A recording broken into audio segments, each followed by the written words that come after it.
Président, cet amendement vise à permettre aux fonctionnaires français de nationalité britannique de ne pas être injustement radiés de la fonction publique française. Le Brexit met aujourd'hui en difficulté environ 1700 fonctionnaires de nationalité britannique en leur retirant la possibilité de conserver leur statut. La soudaineté de la sortie du Royaume-Uni de l'Union européenne a pris de court de nombreux citoyens britanniques qui, pour la plupart, vivaient depuis longtemps en France. Aujourd'hui, nombre d'entre eux souhaitent acquérir la nationalité française et n'aspirent qu'à continuer de vivre en France et de travailler pour l'État. Il faut leur assurer la possibilité de faire les longues démarches qui s'imposent à leur situation sans les priver des droits dont ils jouissaient auparavant. Les fonctionnaires de nationalité britannique travaillent pour la République, souvent dans le système éducatif et universitaire. Il est de notre devoir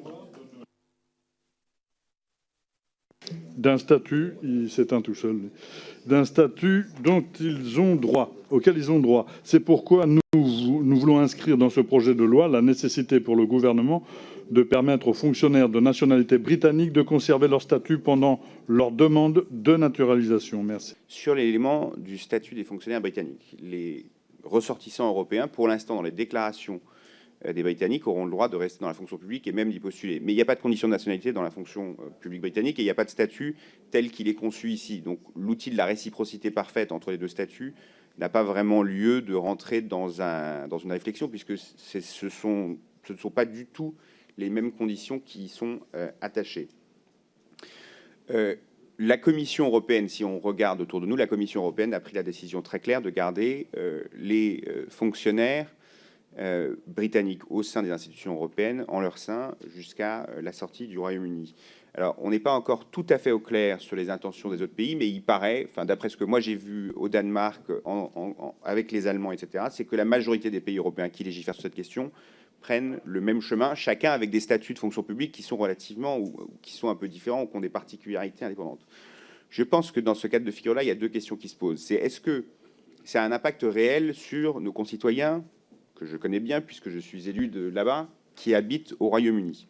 Or, que ce soit les élus locaux, que ce soit les associations, que ce soit l'intégralité des acteurs qui se penchent sur cette question, y compris les représentants des Français vivant au Royaume-Uni, personne ne pense qu'il y a une réciprocité qui est efficace en termes de négociation. Au contraire, la demande pressante des associations de citoyens européens au Royaume-Uni voudrait une reconnaissance unilatérale qui va beaucoup plus loin.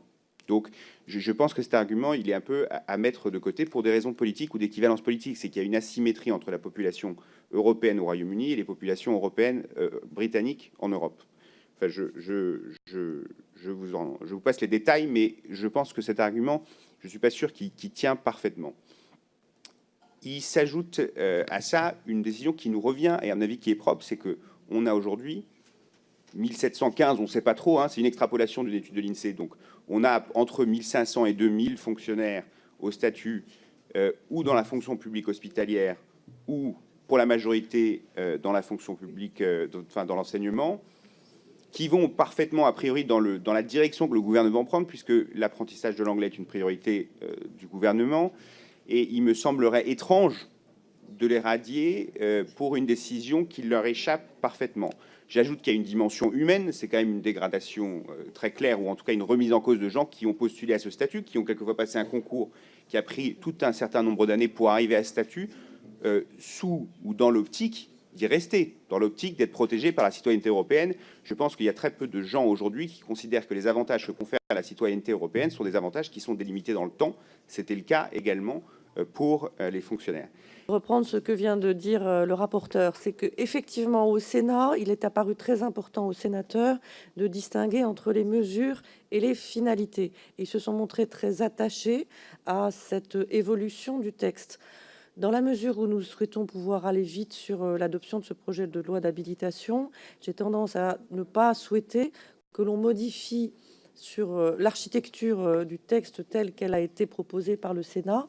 En revanche, sur le fond, je partage les avis qui ont été